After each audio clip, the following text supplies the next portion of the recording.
کامیابی مال سے نہیں، کامیابی عہدے سے نہیں، کامیابی محلوں اور گاڑیوں سے نہیں، کامیابی شہرت سے نہیں، کامیابی اقتدار، حکومت اور طاقت سے نہیں۔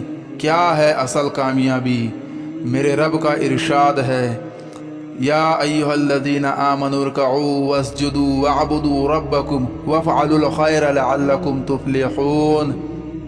اے ایمان والو، تم رکوع اور سجدہ کیا کرو اور اپنے رب کی بندگی کیا کرو اور تم نیک کام کیا کرو اس امید پر کہ تم کامیاب ہو جاؤ۔